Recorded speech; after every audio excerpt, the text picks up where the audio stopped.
Arsenal end their goal drought against Liverpool, and how? Welcome back to Filter Coffee Football, and we are here to talk about Arsenal 3, Liverpool 2. What a thrilling match. I literally had to write down a whole bunch of stuff so that I don't forget. I probably still will, so please feel free to point that out down in the comments below. But yeah, let's jump right in. This was a thrilling game from minute 1 to minute 98. Arsenal has failed to score against Liverpool in the past 6 matches, managed to push 3 past them this time around.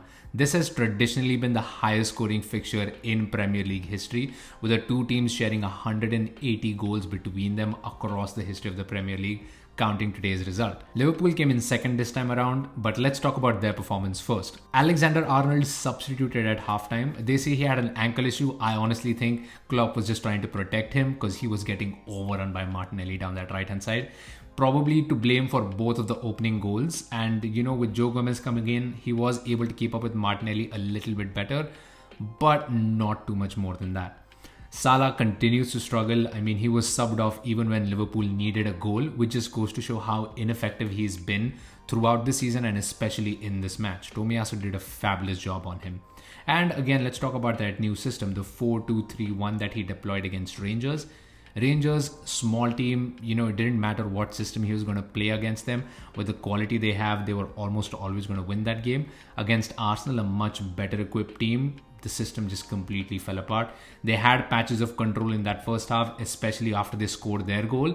But second half, Arsenal were right back on top and, just took the game away from them, except for the 1 or 2 chances that they created, one of which, of course, ended up with their second goal. Bobby Firmino has been their saving grace in attack. Him, along with Luis Diaz, who unfortunately had to go out injured.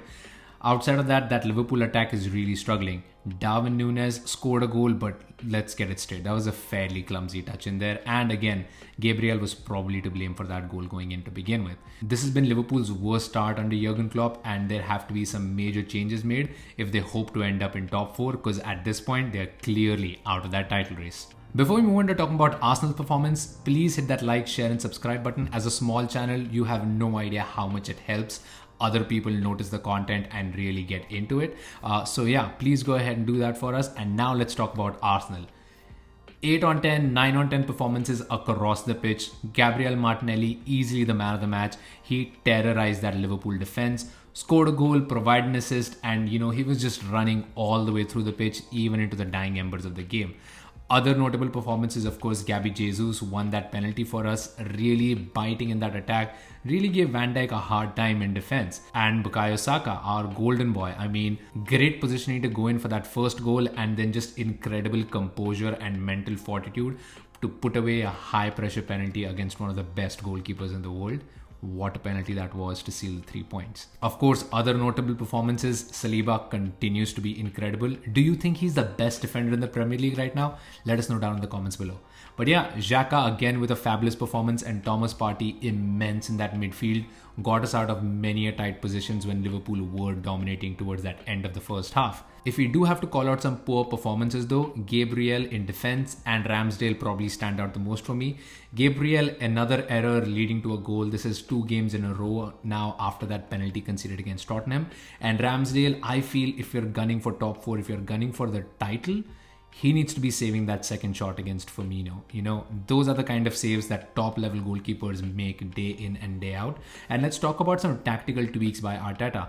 Zinchenko unavailable again for this game due to injury, which is slightly worrisome going forward. But Tomiyasu filled in fabulously. I think it was a masterstroke not picking Tierney and putting Tomiyasu ahead to keep up with Mohamed Salah and generally trying to keep pace with that Liverpool attack, because, irrespective of their form, that is still an incredible attack.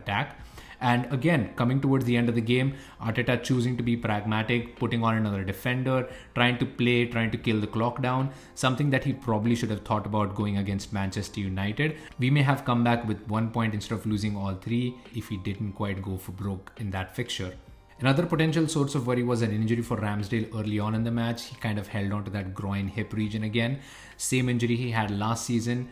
As much as I like Matt Turner and he is United States' #1 goalkeeper, we still need Ramsdale's presence for his distribution, irrespective of how good or bad he has been at shot stopping this season. But that was about it from us.